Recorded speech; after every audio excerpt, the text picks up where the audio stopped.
উপকূল জুড়ে তাণ্ডব চালিয়ে বিদায় নিয়েছে ঘূর্ণিঝড় রেমাল। তবে উপকূলের বিভিন্ন এলাকায় রেখে গেছে দগদগে ক্ষতচিহ্ন। ভোলার লালমোহনে ঘূর্ণিঝড় রেমালের প্রভাবে প্লাবিত হয়েছে বিস্তীর্ণ এলাকা। এতে তলিয়ে গেছে উপজেলার বিভিন্ন এলাকার প্রায় ৭৭৮টি মাছের ঘের ও পুকুর।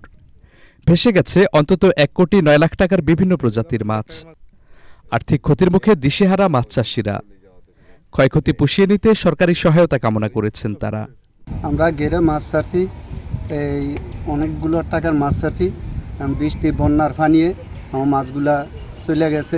মাছের চাষ করতাম যে 1 লাখ হয়তো 2 লাখ টাকার মাছ ছাড়ছি, ফানিয়ে লয়ে গেছে। আমি কীভাবে ক্ষতিপূরণ করুন আমি জানি না। এই ঘেরে মাছ ছাড়ছি, দেখা যায় মাছ জয় দিয়া ফানিয়ে সব লয়ে গেছে। 2 হইতে 3 লাখ টাকার মাছ আমার নষ্ট হয়ে গেছে। 4 লক্ষ টাকার মাছ গেছে গিয়া। কীভাবে আমরা এই খরিফ পাইতাম পারি, আমরা এটা সরকারের কাছে আবেদন চাই।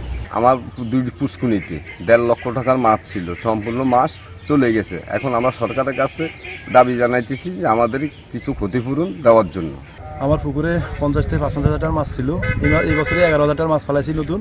এই মাছগুলো চলে গেছে। কিছুতে কাতাল মাছ বড় বড়, এগুলো শখের জন্য ফালছিলাম, নিজে খাওয়ার জন্য। এই মাছগুলো চলে গেছে। উপজেলা মৎস্য অফিস বলছে, ক্ষতিগ্রস্ত খামারিদের তালিকা করে ইতোমধ্যেই পাঠানো হয়েছে ঊর্ধ্বতন কর্তৃপক্ষের কাছে।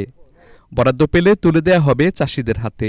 ঘূর্ণিঝড় রেমালের প্রভাবে লালমোহন উপজেলায় অতিবৃষ্টি এবং জোয়ারের পানি বৃদ্ধির কারণে মোট হচ্ছে 776টি পুকুর এবং ঘের ক্ষতিগ্রস্ত হয়েছে। আমরা সরজমিনে তদন্ত করে দেখেছি যে এই সকল পুকুর এবং ঘেরে প্রায় 1,09,50,০০০ টাকার সম্পদের ক্ষয়ক্ষতি হয়েছে। আমরা এই তথ্য দ্রুততার সাথে ঊর্ধ্বতন কর্তৃপক্ষের কাছে প্রেরণ করেছি।